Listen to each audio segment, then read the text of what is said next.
Y'all, it is absolutely crunch time around here. It's January, it's canning season. It's crunch time for me personally because on Friday, the mobile butchers are coming and they are going to take away 2 of our pigs that we have outside, and I do not have enough space for them in my freezer.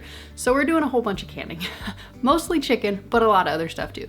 So today I'm gonna be remaking a recipe that I brought to you about 2 years ago, and we're gonna be canning up some curry. Technically it's tikka masala, but it's one of the most delicious recipes that I've ever canned. It is one of my hubby's favorites. We ran out of it a while ago. I should have made this probably a year ago, but that didn't happen. So here we are today making one of my hubby's absolute favorites. This is going to be more of a can with me sort of video, not necessarily a detailed how to can 101 type of video. It is simply just let's can. I'll be sure to list down below all of the ingredients in detail. I'm adapting this from a blog post that I read a long time ago. It's kind of similar, kind of not similar, and I've adapted it to be canning safe. But we need 4 onions, 2 tablespoons of minced ginger, 4 tablespoons garlic, a gallon of chicken broth, 10 pounds of chicken. For me, I pulled 5 chickens out of the freezer and I thawed them out and cut them up off the bone last night. You can use whatever kind of chicken you want to. 6 tablespoons of salt, 6 tablespoons of garam masala, 2 tablespoons of ground turmeric, 2 tablespoons of ground black pepper, 3 tablespoons cayenne, 4 tablespoons of tomato powder, 3 cans of diced tomatoes, 4 cans of tomato sauce, and that's all we need currently. And then at the end, when we're ready to serve it, after we've canned it, that's when we'll add the milk products, the cream, the sour cream, yogurt, coconut cream, whatever you want to add. We add it after the canning process, so this is still a safe canning recipe. Let's get to blending.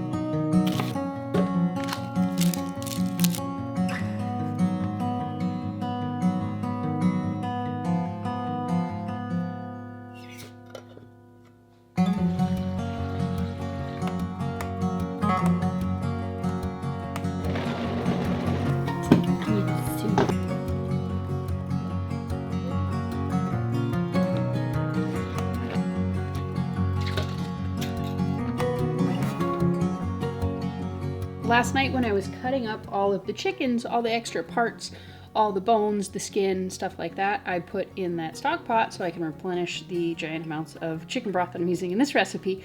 So all of these extra bits and bobs and peels and whatnot, I'm just gonna add it to the chicken broth to give it a little bit of extra flavor. Flavor.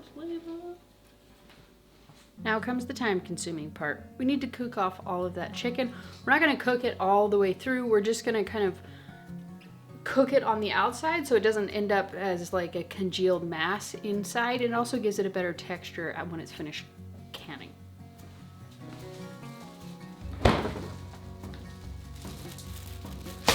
Apparently we got a leak. Dang it. Oh, please clean this up. The last time that I made this recipe, I forgot this step. So I'm gonna make sure to include it because I would imagine it might help with that process, or with the flavoring process. You're gonna take 4 tablespoons of the garam masala and 4 tablespoons of salt, and you're gonna kind of coat the chicken in it before you par cook them. I don't know if I have to. Let's find out.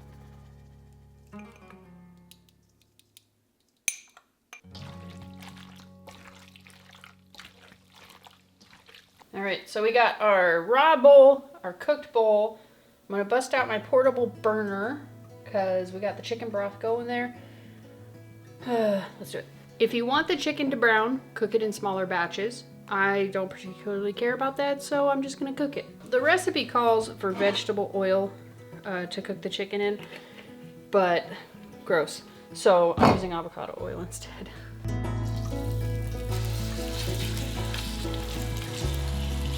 While that's cooking, I'm gonna go ahead and boil all of my jars so I can get them nice and sanitized. Oh, it smells so good.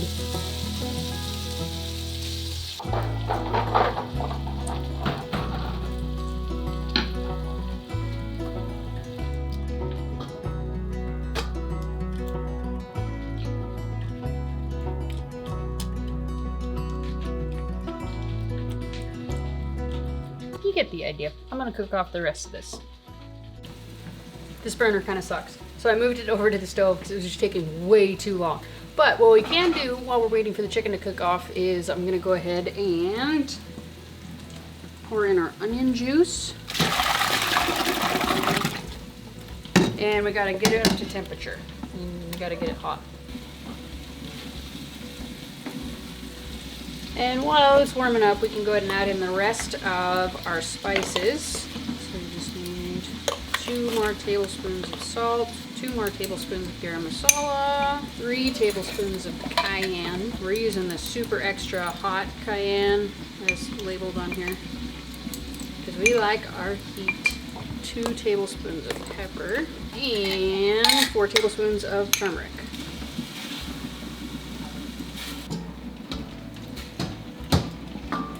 And once the onion is warmed up, we're just going to add in all of our tomato products. Around 1 of the jars is done. I'll unload it when the chicken's done here.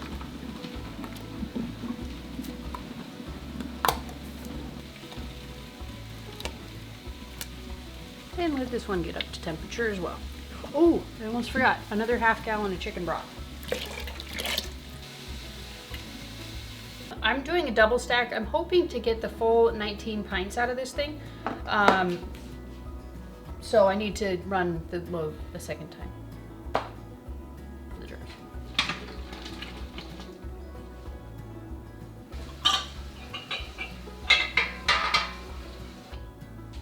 You want to make sure to load in the liquid while it's hot. So if you have any delays, just make sure you keep the liquid nice and hot. We got all the jars cleaned out, so now we're just gonna fill up as many of these jars as we can, about halfway.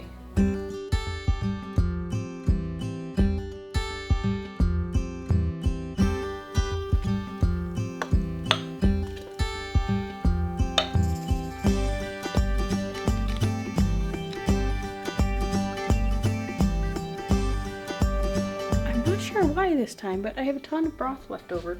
So with this one, I will probably just throw it in some canning jars, pop it in the fridge, and the next several times that we have some curry, Robert will have some extra sauce, which he loves. He really enjoys having very, very saucy meat. Really saucy everything. And one at a time, I'm just gonna wipe the rims. 4 jars canning lids, of course. And fingertip tight into our waiting warm but not hot canner.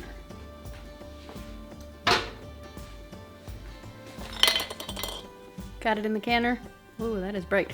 All right, so I got everything loaded in the canner, got the lid on there, cranked up to high, and we're just gonna do all the canning process. This is gonna run for 75 minutes for the pints. If you do them in quarts, it's 90 minutes because it's got the meat in there, so you gotta go for the highest thing that is in there, or the time for the highest thing that's in there.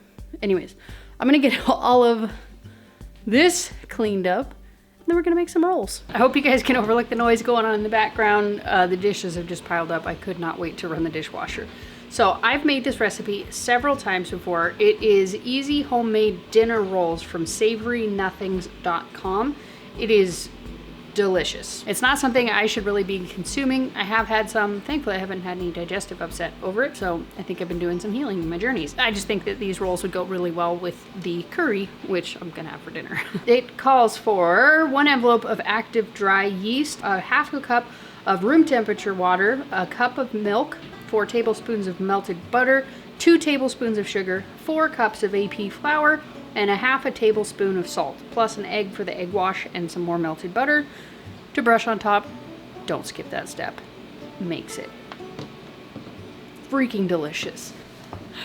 All right, so with all the background stuff going on, I'm just gonna go ahead and talk you through it, and then I'll film some B-roll to go over it.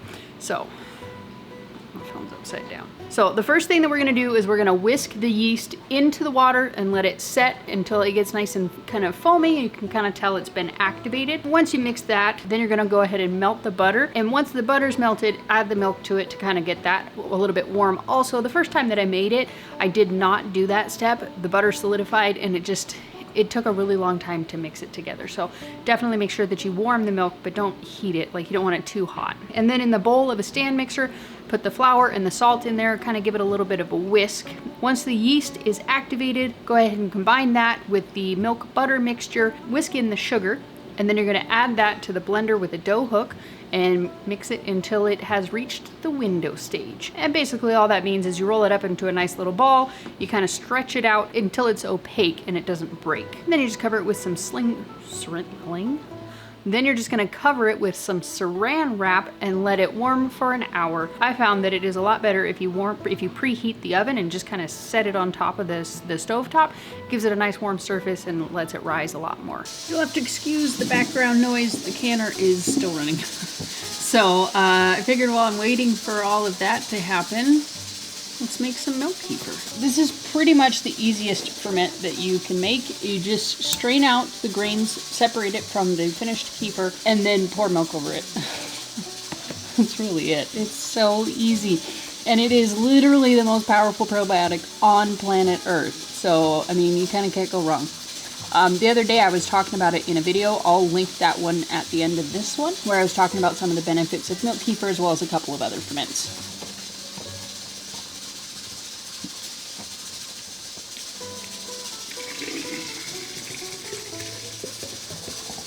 That's it. The finished kefir, I personally like to do what's called a second fermentation, and that is where I put the lid on there nice and snug, and I set this out on the counter for between like 4 to 8 hours, maybe sometimes a little longer, usually until I start to see enough separation of the curds and whey in here. And the second fermentation, it makes it kind of like a bit effervescent, not in like a weird soda way. It just, you can feel it come alive on your tongue. It increases many of the benefits to it exponentially. You don't have to do the second ferment, but I pretty much always do, unless I accidentally over ferment it the first time. I have a tremendous amount of dishes that I have accumulated throughout the day today. That sink was empty this morning. So, and I've got the dishwasher. Oh, the dishwasher just finished. I'm just going to throw in another load so I can save at least a small semblance of my sanity in my kitchen. And I think we have probably about, I forgot to set a timer. I think we have probably about another 45 minutes left on the bread and 18 minutes left on the canner. So hopefully these two will collide at about the same time. It got super puffy. So we're ready to turn this out on, oh, punch it down. Don't ask me why, I have no idea. You just do it. You're also supposed to butter this. I didn't. Almost lost my tripod there. I always get these so wonky. And they're all really different sizes, so here we go. Let's go for exact. Then you just gotta grease your pan. I like to use butter. Helps it taste better. Butter makes everything better. And just kind of roll them all up together into a little ball.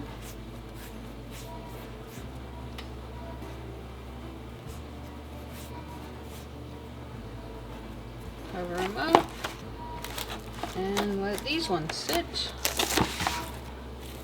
for half an hour. So you can see they have doubled in size. Give these guys a little wash here. You don't want to do too much though, because then it'll be like scrambled eggs, unless you're going to use these for breakfast, egg something. And into the oven for about 20-25 minutes. There are a ton of different ways that you can drink your milk kefir. I like to do it the easiest and the simplest way. Usually I do this for breakfast, but I did not today. So I just take my milk kefir. I usually do probably about a quart a day, sometimes a little less. Ooh, I shook it. So it is poppy. And then currently, until I run out, I have these 2 powders that were prescribed to me by my naturopath. So I'll just add those guys in, mix it up. And then I just add a little bit of sweetness to it because it can be a little bit on the tangy side. And I really like these, they're like stevia flavored drops. There's like chocolate, lemon, orange, berries, chocolate raspberry, English toffee. This is the one that I like to put in my coffee when I flavor my coffee.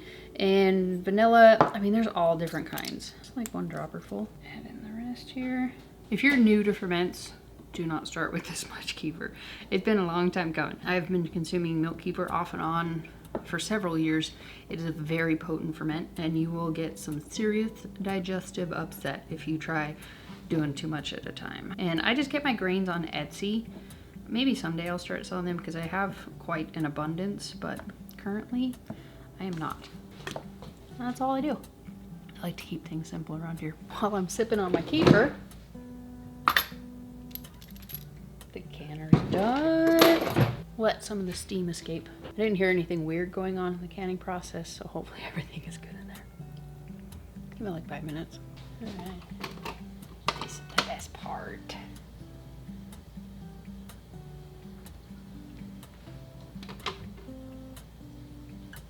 And the canner is nice and clean. I guess I was worried for nothing. And when those rolls come out of the oven, we're gonna do a taste test for both.